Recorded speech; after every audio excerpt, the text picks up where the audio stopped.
hoje, Poder da Fé, eu queria, assim, deixar mais ou menos claro que quando a gente fala em fé, nós estamos falando de uma forma, pelo menos para esse nosso estudo, tá? Uma forma de espiritualidade, de religiosidade, não necessariamente de religião, né? Mas de uma religiosidade, de uma espiritualidade que nós trazemos de longas eras em nossa bagagem. Isso ocorre porque nós somos filhos de Deus, portanto temos essas sementes divinas dentro de nós. É óbvio que o terreno tem que estar pronto para que essas sementes germinem, e muitas vezes nós criamos obstáculos, dificuldades, e eventualmente essa fé não chega com a intensidade que deveria. Observem que isso nos acompanha há muito tempo.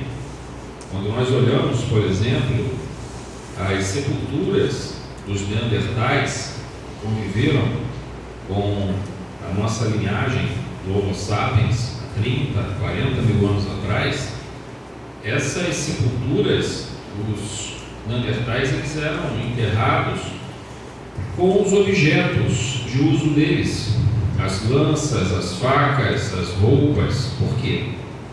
Da mesma forma como ocorria bem depois, na época dos faraós, quando um faraó enterrado dentro de uma pirâmide era colocado lá com os alimentos, com roupas, com escravos, com dinheiro, tudo dentro de uma visão, obviamente, ainda muito primitiva, mas de uma existência na vida após a morte.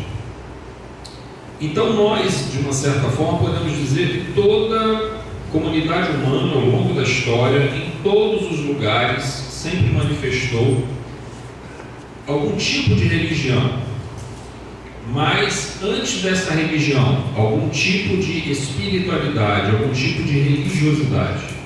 E a essa religiosidade, a essa espiritualidade, nós chamamos fé. Só que a fé, ela precisa estar acompanhada de duas outras coisas.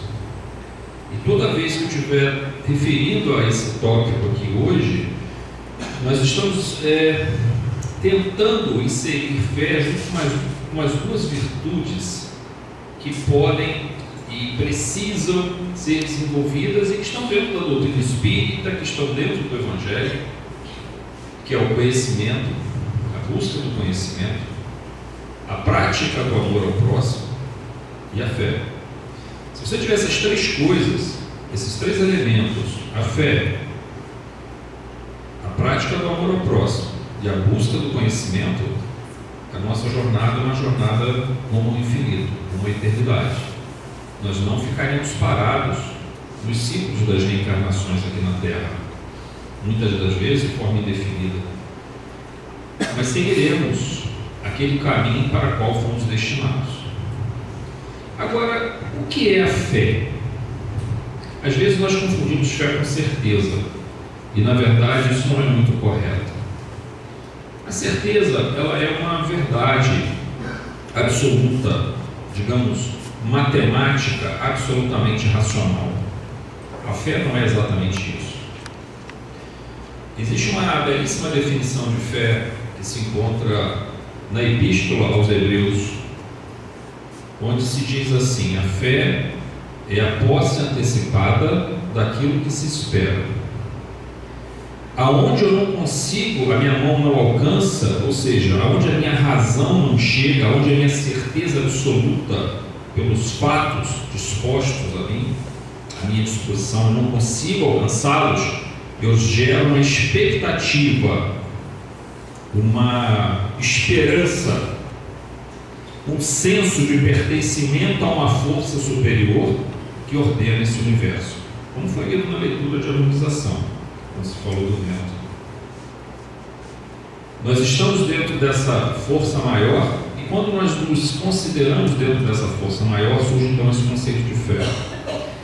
Mas por que ela é diferente de certeza? Porque se eu pegar esse copo com água e deixar ele cair, ou melhor, se eu soltar minhas mãos aqui,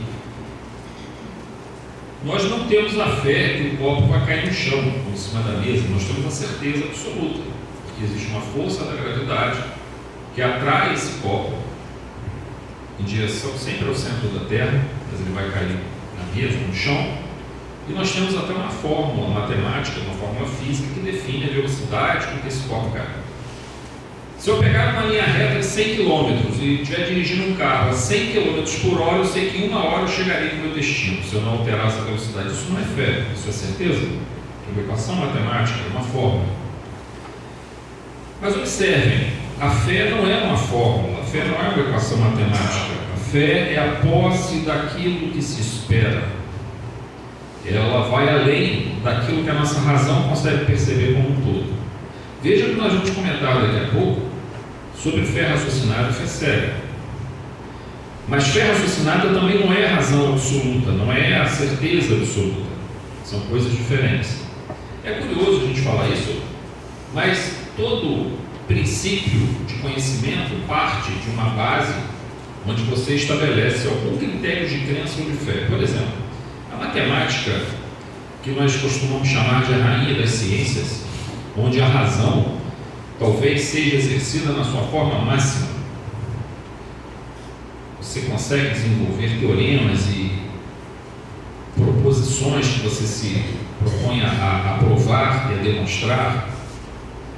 E nós vamos dizer que nós utilizamos a nossa razão no seu nível máximo. E, no entanto, a matemática, ela parte de premissas fundamentais que não são prováveis, não podem ser provadas. Isso nós chamamos de axiomas. O axioma, ele é uma verdade natural, na qual a gente não prova. Por exemplo, em geometria, duas retas, isso está no livro de Euclides, um grande matemático de Alexandria, um grande geômetra também de Alexandria, 2, 3 séculos antes de Cristo. Duas retas só se cruzam só podem se cruzar em um único ponto. Parece uma coisa óbvia, Duas retas, se elas se cruzarem, será em apenas um ponto. No entanto, isso não pode ser provado, não há demonstração para isso. A gente aceita como uma verdade, mas nós não temos certeza absoluta se não haveria a possibilidade de que essas retas se encontrassem de novo no segundo ponto. A princípio não se encontram. E essa é a verdade natural que nós estabelecemos. É curioso que quando nós falamos de ciência como matemática, e o mesmo vale para a física, para tudo, nós aceitamos isso de forma muito natural. Verdades axiomáticas que não podem ser provadas, mas elas são a base do edifício, onde ele erige todo, vai fazer o desenvolvimento de todo o edifício lógico, formal ou filosófico que seja. E quando a gente fala de religião ou de uma estrutura filosófica espiritualista, a gente diz que isso é crença, que isso é superstição, que isso é uma coisa que não é muito racional. Mas a gente observa que mesmo as coisas mais racionais, elas partem de pressupostos básicos que nós não podemos provar. Isso é um tipo de fé que nós temos. Ela é muito mais espalhada do que nós imaginamos. É curioso que dentro do Evangelho, e também se aplica ao Espiritismo, nós podemos estabelecer também um conjunto de pequenos axiomas aplicáveis a toda a bagagem que teremos que usar ao longo de nossa jornada. E que Jesus nos ensinou, não exatamente com essas palavras que eu vou colocar, mas a gente subentendido dentro do Evangelho. E eu queria que vocês prestassem muita atenção nisso. Implicitamente, quando nós vemos o Sermão da Montanha, ou então certas parábolas, certas passagens de diálogos de Jesus, ele nos diz o seguinte: qual é o princípio formador de todas as coisas? É Deus. A gente não prova a existência de Deus, nós partimos do princípio. Mas por que a gente parte do princípio? Mas o mundo é tão maravilhoso, é tão estruturado, tem que haver uma consciência por trás disso. Por mais que eu coloque isso como uma verdade natural, ela é um axioma. Eu não tenho como provar por A mais B, eu não tenho como transformar isso numa equação matemática, mas ela é o axioma da matemática. O nosso axioma é a presença de Deus. Para explicar a grandiosidade da vida humana, da consciência, do fato de estarmos aqui agora, e se nós retornarmos bilhões e bilhões de anos, nós éramos bactérias nadando dentro de um oceano. E hoje estamos aqui, tratando de um tema filosófico, espiritual, espírita. religioso. Olha a jornada que nós realizamos, o salto que foi efetuado e a grandeza da mente que produziu tudo isso. Esse é o nosso axioma. Primeiro, a presença de Deus, a existência de Deus, essa força maior. E depois as suas virtudes. A soberania divina não se refere à sua bondade, ao seu amor, à sua compaixão, à sua infinita justiça, à sua infinita perfeição. Depois nós temos a onipresença, a onipotência e a onisciência de Deus. Esses 6 elementos caracterizam o que nós chamamos a natureza da divindade, do ponto de vista de Jesus. Tá? Se nós olharmos com bastante cuidado, e refletirmos com bastante cuidado. E depois o que Jesus nos fala? Que nós somos filhos de Deus, nós somos imortais e nós estamos destinados ao quê? À perfeição. No Sermão do Monte, Jesus diz assim: sede perfeitos como o vosso Pai Celestial é perfeito. Está lá em Mateus, finalzinho do capítulo 6. E aí nós observamos isso e vemos o seguinte: Jesus está estabelecendo aqui, assim como Euclides, o geômetra, estabeleceu Alexandria 3 séculos antes de Cristo para os efeitos da geometria, e a própria matemática como um todo é considerada a partir de bases axiomáticas. Jesus está estabelecendo uma base axiomática: a presença de Deus, seus atributos, nossa imortalidade, nossa filiação divina, nossa destinação à grandeza espiritual. A partir daí, tudo, você tem que ter a fé para aceitar isso. Se você não tiver fé para olhar para o Evangelho, aquilo não faz muito sentido para nós. Faz sentido, mas perderá muito da sua força. O Evangelho, ele carrega uma quantidade dessa força chamada fé imensamente grande. E nós temos que ter essa consciência. Jesus trabalha muito também o conceito do amor ao próximo e também trabalha o conceito da sabedoria, do conhecimento. Vamos explicar que ele dá um objetivo, ou seja, sermos perfeitos, como o vosso Pai Celestial é perfeito, mas nós temos uma jornada para trilhar até lá, e ele nos dá as formas de trilhar essa jornada. Muito bem, isso é então um pequeno vislumbre do que seja a fé. Só que a fé, a gente tem uma fé que é raciocinada, que nós costumamos falar isso muito na doutrina espírita, e uma fé séria. Para nós, espíritas, nos interessa muito a fé raciocinada. Por quê? Apesar dela ter na sua base um princípio de verdade natural no qual nós acreditamos, sem precisar provar, o resto é todo realizado a partir de conceitos baseados na razão. Por exemplo, por que nós não acreditamos em inferno?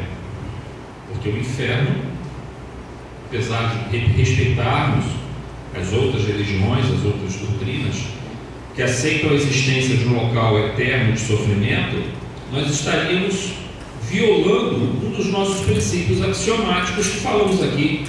A gente falou que Deus é infinitamente bom e que Ele é infinitamente perfeito. Como alguém que é infinitamente bom e perfeito criaria filhos para sofrer na eternidade em um local chamado inferno?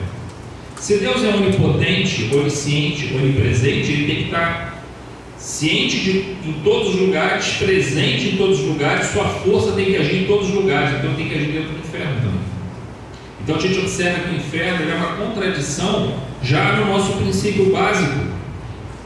Então a isso nós chamamos de fé raciocinada. Nós costumamos ver a reencarnação, por exemplo. Se nós negarmos a reencarnação, nós temos que admitir que Deus é injusto por uma série de razões. Nós não vamos nos prolongar nisso aqui, porque isso é um tema específico, né? Nós falamos de reencarnação e a lógica que existe toda por trás dela, mas é que toda a ideia reencarnatória, se ela não viesse para nós espíritas, por revelação espiritual, psicografia, por psicofonia, ela viria por uma dedução natural dos princípios básicos.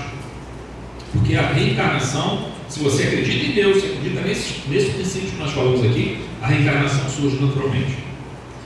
Agora, observe, existe também a fé cega.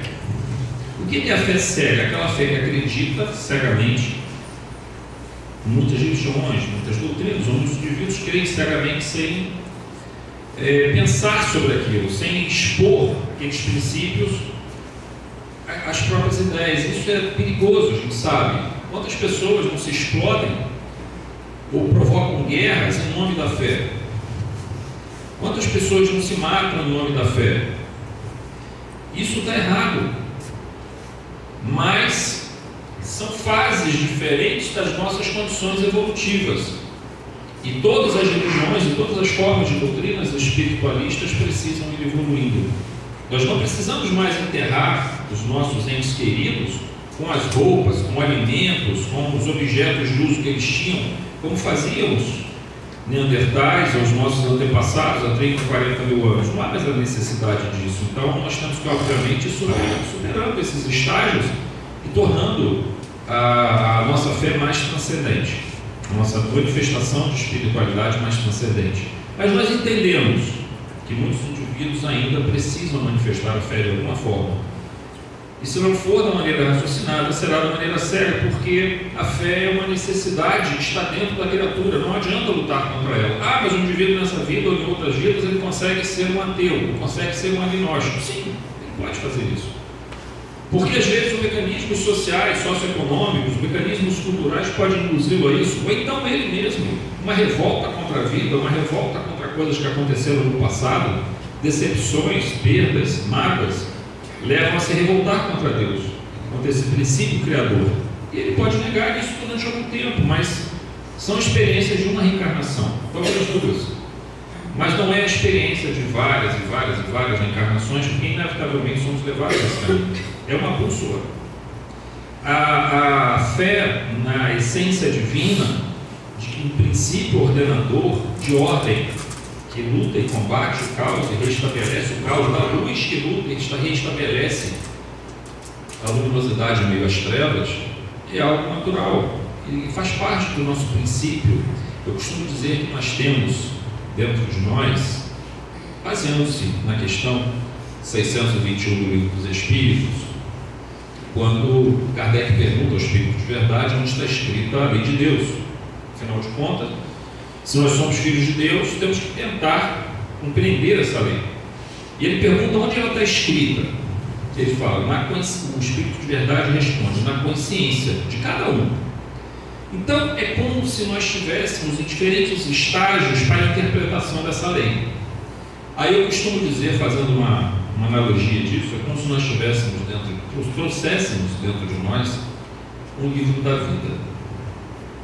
Esse livro da vida contém toda a história de todas as coisas, de tudo aquilo que o Pai criou, de tudo aquilo que nós somos agora, de tudo aquilo que nós fomos no passado, de tudo aquilo que nós seremos no futuro. Só que esse livro da vida nós estamos aprendendo a ler, estamos sendo alfabetizados.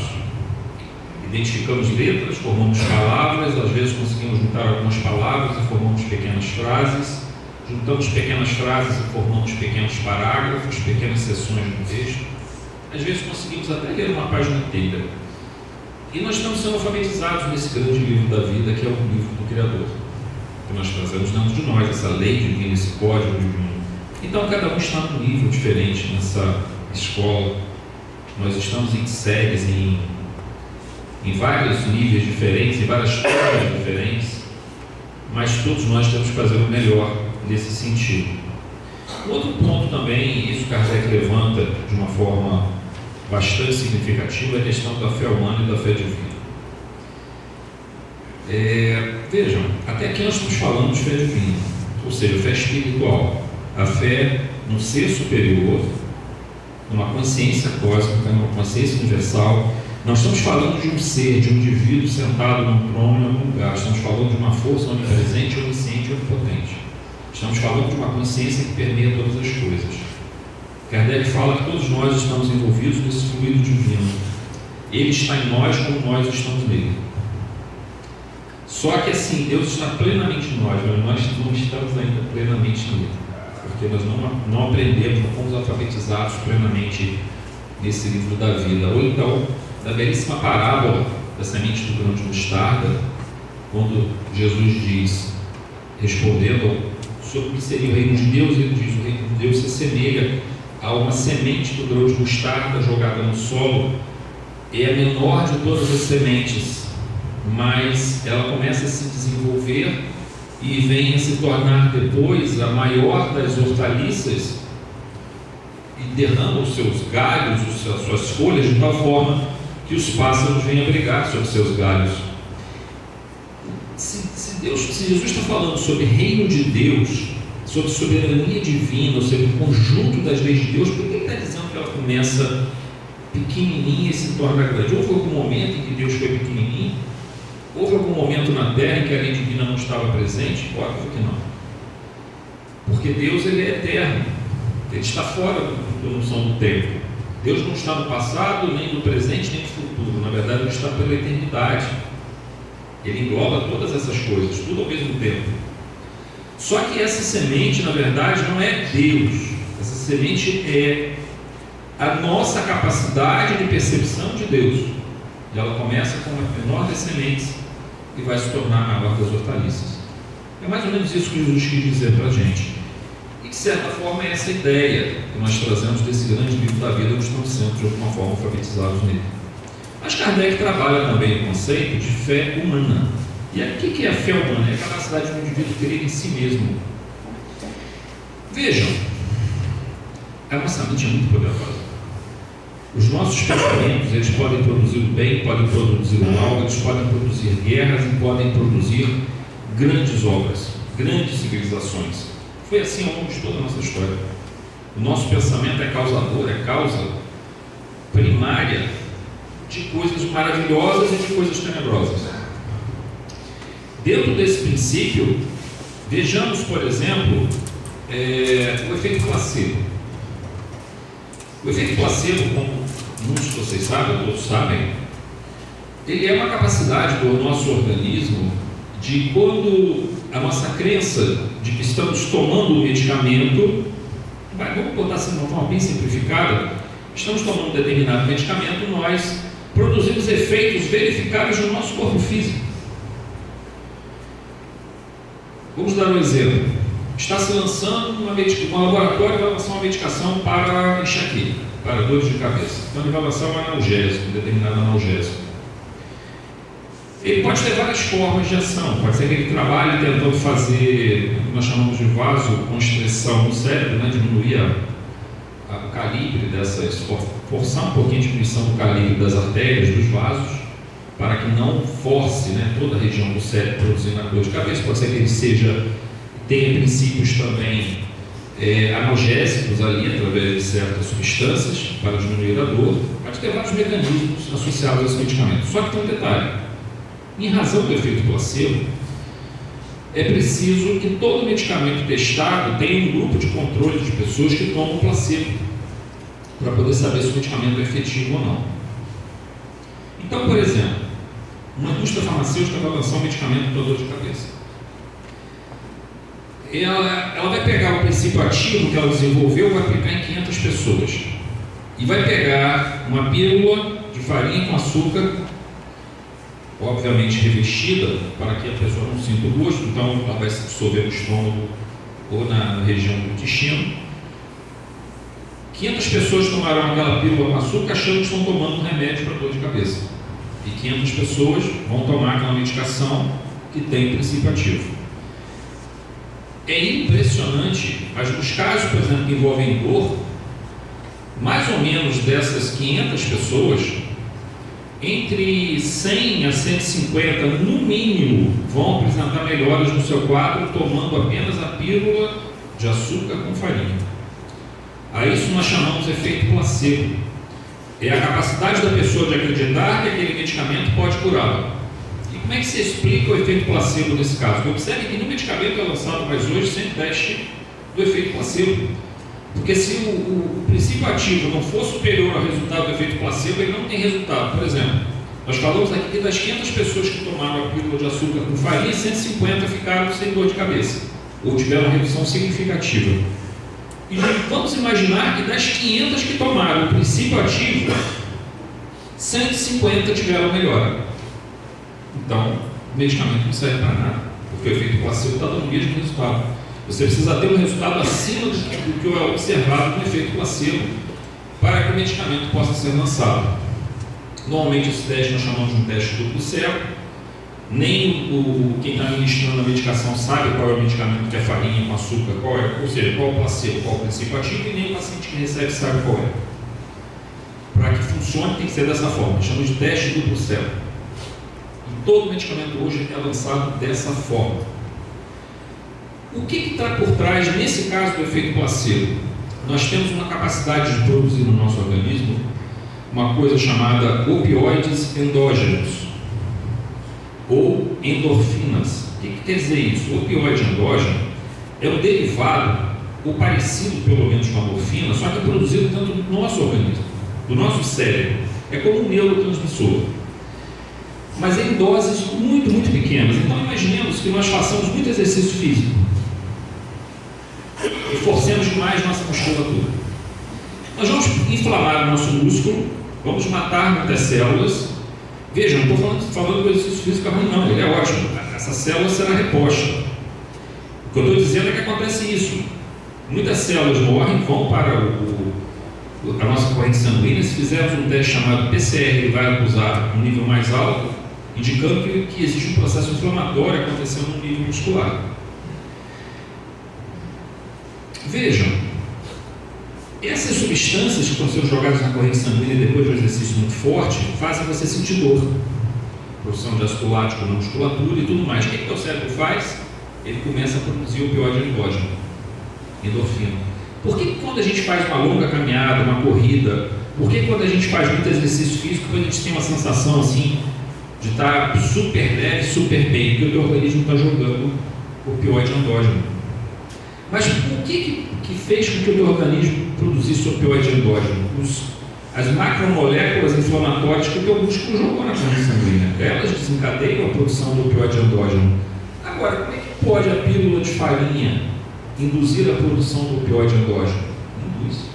Mas não é a pílula de farinha, é a nossa mente, que faz com que nós venhamos a produzir mais endorfinas do que normalmente nós produziríamos, e, portanto, diminui a dor de cabeça sem que tenha tomado o princípio ativo. Vocês observem o poder da nossa mente. Que coisa extraordinária que nós temos. Então, quando a gente fala em fé humana, nós estamos falando de uma capacidade de nós acreditarmos e superarmos até alguns de nossos limites. E esse efeito placebo, ele é muito intenso, essa característica na dor, mas ela, por exemplo, hoje já se tem uma larga literatura sobre isso, onde até, por exemplo, o lúpus e outras doenças autoimunes, onde se usa o efeito placebo para fazer testes, observa-se produção de corticoide natural pelo corpo para diminuir o processo inflamatório, quase igualando às vezes o efeito, no caso, por exemplo, do uso da dopamina para pessoas que sofrem de mal de Parkinson. Já se mostrou também que o uso de placebo aumenta a produção de dopamina natural no cérebro, porque o mal de Parkinson é uma diminuição muito grande da produção de dopamina e, portanto, você começa a ter dificuldade com os estímulos musculares. Então, o nosso corpo ele responde extraordinariamente à nossa mente. Agora, observem só, se a nossa mente, o nosso psiquismo, a nossa consciência é capaz de alterar nosso sistema endócrino, nosso sistema imunológico, nosso sistema de neurotransmissores no cérebro, o que ela não será capaz de movimentar em termos do plano astral e todo o campo astral que nos envolve? O indivíduo dotado de uma grande capacidade, força de vontade, determinação, de acreditar em si mesmo, ele promove um estado de bem-estar e de confiança e de melhoria física e psíquica extraordinária. E é o ideal que a fé humana e a fé divina caminhem juntas. Por quê? Eu posso ter uma imensa fé divina. Por exemplo, essa casa tem quantos anos? 72 anos. Foi o Enor que foi antes dele, talvez, né? Que fundou a casa. Foi o Enor. Imagine se o seu Enor tivesse só a fé divina, e ele tinha muita, tem muita, mas não tivesse a fé em si mesmo. Como é que seria a força para construir uma obra dessa? Quando eu me refiro à obra, eu não me refiro só ao prédio, Eu me refiro à obra no sentido pleno das pessoas, da instituição, dos trabalhos que são realizados. Você precisa ter as duas coisas trabalhando juntas, a fé humana e a fé divina. É preciso acreditar em si mesmo também para que isso se produza. Então não podemos perder isso de vista, mas a nossa capacidade de manter essa visão mais otimista da vida, e a fé nos traz esse otimismo, a fé, porque se nós temos fé, nós temos esperança.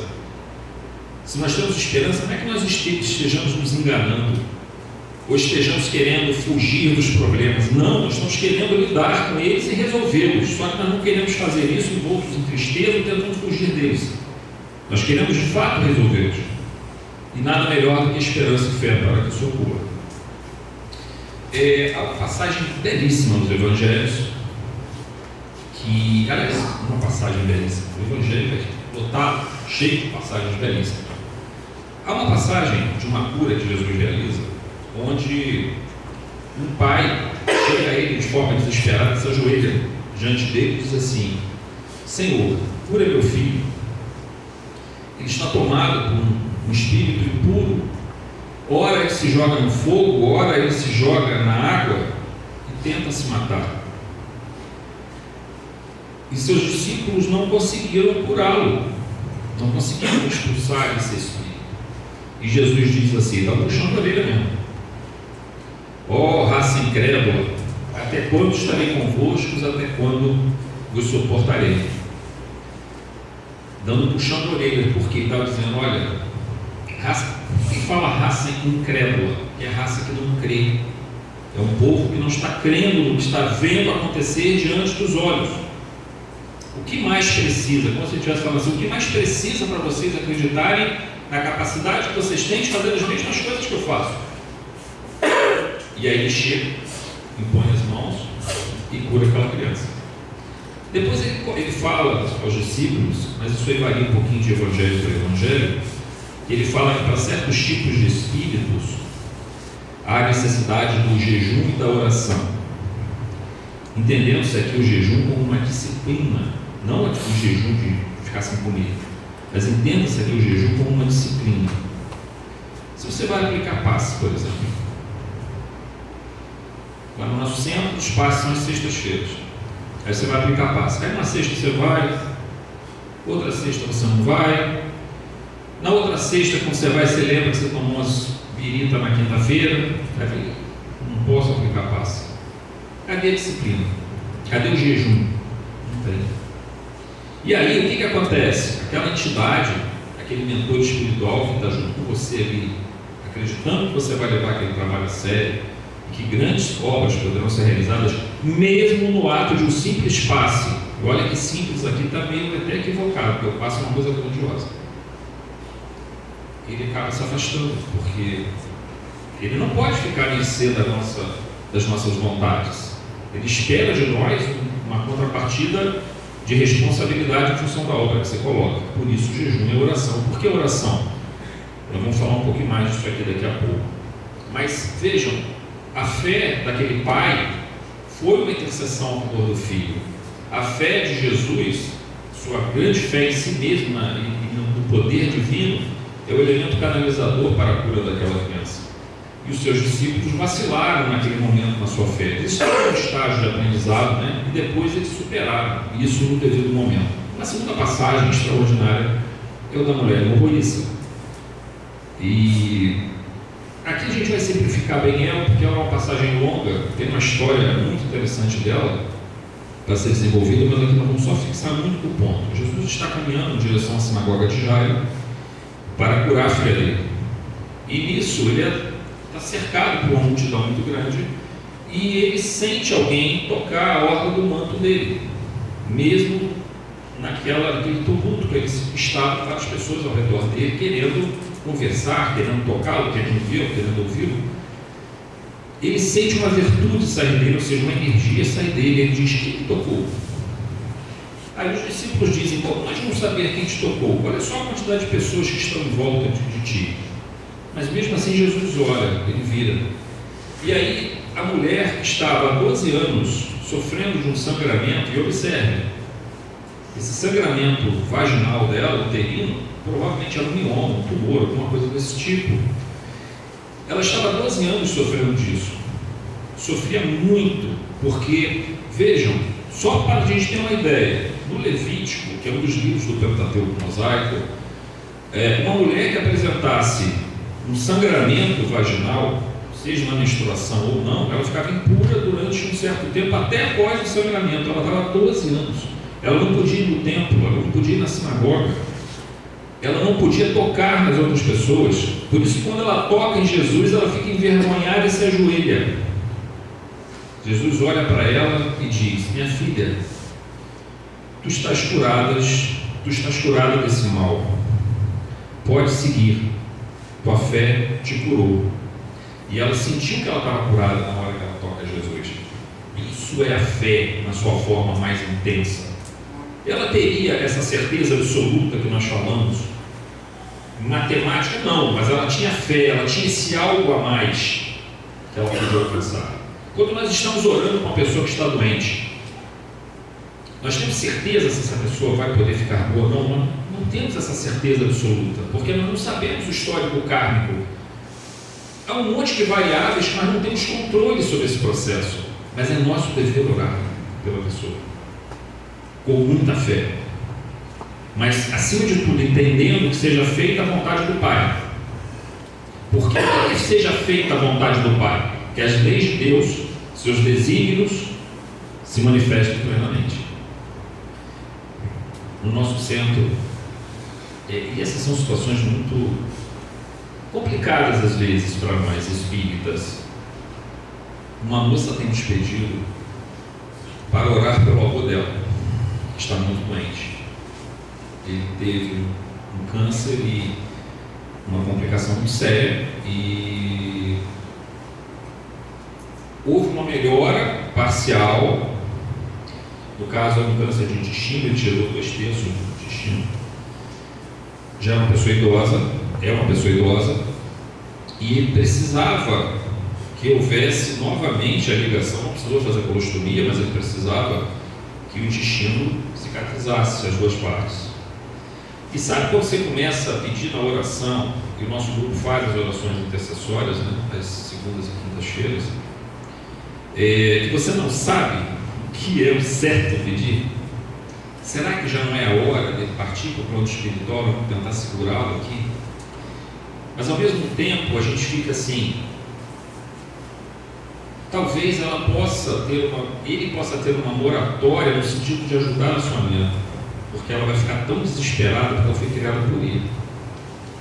Ela vai ficar tão desesperada que talvez haja tempo para ele se curar durante 1 ou 2 anos, e talvez nós possamos conversar com ela e explicar que isso é uma moratória e que ela precisa se preparar para isso, não ficar tão desesperada mais, porque ele precisa seguir a jornada dele. E olha como isso é difícil para nós tomarmos uma posição, mas nós temos então que pedir que ocorra o melhor em muita fé. Nós vamos pedir a cura, mas assim, Pai, cura esse irmão, mas se for de tua vontade que ele tenha que continuar a sua jornada no plano espiritual, que seja feita a tua vontade, mas que, se for possível que ele fique, nós vamos tentar passar essa informação para essa moça, para que ela possa se preparar melhor para isso, porque vai ser inevitável. Então vocês observem que o ato de orar e o ato de pedir é um ato que envolve profunda fé, uma profunda determinação de confiar em Deus. Mas observe que nós falamos no início do nosso estudo aqui, sempre que nós falamos em fé, nós estamos falando na busca do conhecimento e também no amor ao próximo. A busca do conhecimento para nós entendermos todos esses mecanismos, inclusive os mecanismos kármicos que estão envolvidos dentro desse processo. Que desencarnar não é um castigo. A desencarnação é simplesmente uma mudança de domicílio. Você vai para o plano espiritual e continua a sua jornada, sua preparação, seu estudo, seu trabalho, para novas reencarnações até com enquanto elas forem necessárias. É um ato de amor porque você precisa criar um tipo de empatia com a pessoa que você está tentando ajudar. E olha como isso nos ajuda, gente. Na casa espírita, seja ajudando os nossos irmãos desencarnados, seja ajudando irmãos encarnados, diretamente pelo diálogo que é tratado através do quando o Espírito se manifesta pelo médium, diretamente junto a pessoas que nos procuram com ideações suicidas, com depressão, com síndrome do pânico, com ansiedade generalizada e uma série de outros problemas que nós vamos observando que vão se tornando quase uma epidemia nos dias atuais. Nesses momentos nós temos que criar algum grau de empatia, tentar pelo menos nos colocar um pouco do lado dessa pessoa, o lugar dela. Isso é um trabalho para desenvolver essa capacidade de amor, ainda com todas as nossas imperfeições. Mas também precisamos desenvolver o conhecimento. Então observemos o seguinte: na hora de um passe, a fé, ela dá vamos dizer assim, ela dá a amplitude dessa energia que sai do passista, que sai do mentor espiritual e alcança aquela pessoa que está recebendo. A fé cria para aquela pessoa que está recebendo, se ela tem muita fé, cria o fator receptivo, favorecendo a conexão dessas energias. Mas observem, a fé por si só, ela é um potencial, ela amplifica o nosso pensamento. Esse potencial que nós falamos de uma cura, de uma dor de cabeça pela produção de endorfinas, pela diminuição de uma reação inflamatória, pela produção de corticoides próprios do próprio organismo, essa mesma mente que produz alterações no nosso corpo físico, produz alterações na ambiência astral em torno de nós, no nosso campo áurico, na nossa aura, expandindo energia perispirítica e radiações perispiríticas que se encontram com aquela pessoa que está nos pedindo.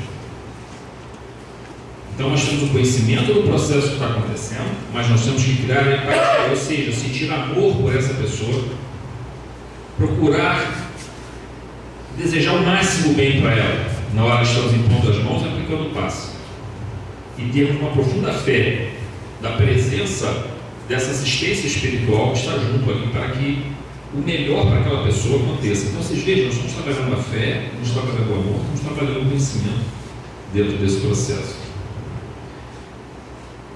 O passe espiritual ou passe magnético espiritual feito na casa espírita, ele nos desafia a uma profunda fé, mas também nos desafia ao estudo, ao conhecimento e também à prática do amor ao próximo. Se você está absolutamente sem nenhuma empatia com aquela pessoa que te procura, se você não tem nenhuma preocupação com ela, apenas está impondo as mãos, não há uma qualidade dessa. O que vai dar a qualidade da energia do passe é esse princípio do amor e do conhecimento, principalmente do amor. O que vai dar o potencial dela é a sua fé. E observem que quando nós fazemos as nossas orações em casa, e aí eu chamo a atenção para uma outra coisa, nós costumamos dizer que a casa espírita, o Centro Espírita Pai José Camilo, ele é um templo, ele é um hospital e ele é uma escola. Uma escola porque ele ensina a encarnados e desencarnados conhecimento profundo da vida. É um hospital porque ele cura as feridas da alma, cura as feridas do corpo também, cura as feridas do psiquismo, onde chegamos cheios de problemas, cheios de aflições e saímos mais leves. E nós recebemos roteiros, recebemos orientações de como proceder, mas ele também é um templo, porque aqui a movimentação espiritual é tão intensa, são tantos irmãos espirituais se movimentando aqui dentro, para já nesse momento estarem produzindo a cura em muitos de vocês, em muitos de nós, que nós começamos a sentir essa presença espiritual e ela vai meio que estimulando essa sensibilidade de nosso perispírito, de nossa aura de percepção desses irmãos espirituais. fazer a nossa oração em casa é uma obrigação nossa. A gente deve se educar para estabelecer sempre que possível uma prática da oração e da leitura, porque a oração ajuda a estruturar o nosso pensamento. É como se fosse uma meditação. O que é meditação para os orientais é a oração para nós. Da mesma forma que a meditação traz a consciência para o agora, e aí existem muitas práticas que foram trazidas para o Ocidente, por exemplo, a prática de mindfulness, de atenção plena, onde você busca focar o agora. Para quê? Para evitar que a mente fique muito... hoje em dia isso está acontecendo até por conta das próprias tecnologias que nos cercam, são fantásticas, mas que também podem ser problemáticas pelo excesso de estímulos neurológicos produzidos, por exemplo, pelas redes sociais, pelos mecanismos audiovisuais que vão estimulando, e as pessoas vão ficando cada vez menos, querem o máximo de informação, e você vai tocando tela por tela, dentro do seu celular ou do seu computador, e não tem paciência para assistir um vídeo de mais de 3 minutos, 4 minutos, e a sua mente, daqui a pouco você está assistindo aquilo, mas aí apareceu um outro videozinho do lado, você já clica nele, e isso a tua mente está ficando extremamente acelerada. O processo do mindfulness, da atenção plena, é trazer a tua mente para o agora, esquecer tudo. Foca no agora. O que é oração? Oração é uma forma estruturada do pensamento. Você traz também para o agora. Você não está preocupado com ontem, com amanhã, não. É você e Deus, é você e os espíritos superiores. E aí nós começamos, se nós juntamos isso com uma leitura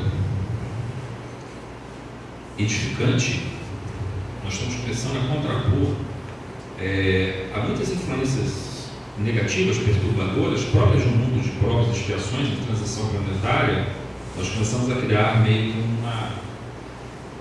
um ambiente seguro de paz dentro de nós, e começamos a estimular essa capacidade de percepção da espiritualidade, da religiosidade, ou seja, estimular a nossa fé. Mas na casa espírita isso é potencializado pela presença desses irmãos espirituais.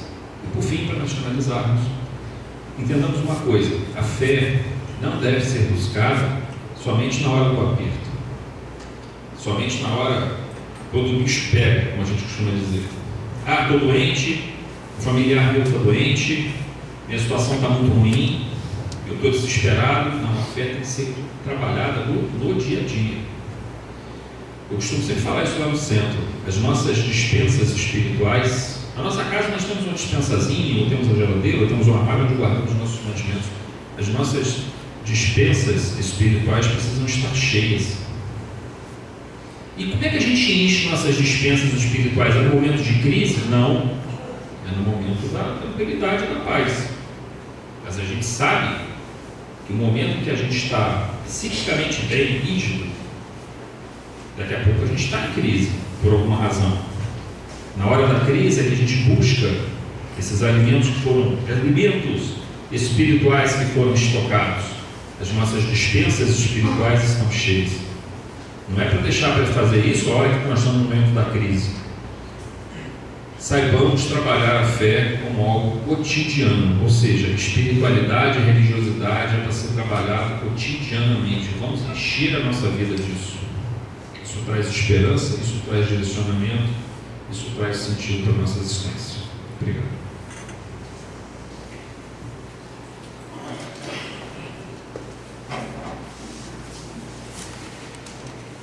Muito bom, Muito obrigado, né? Muito obrigado.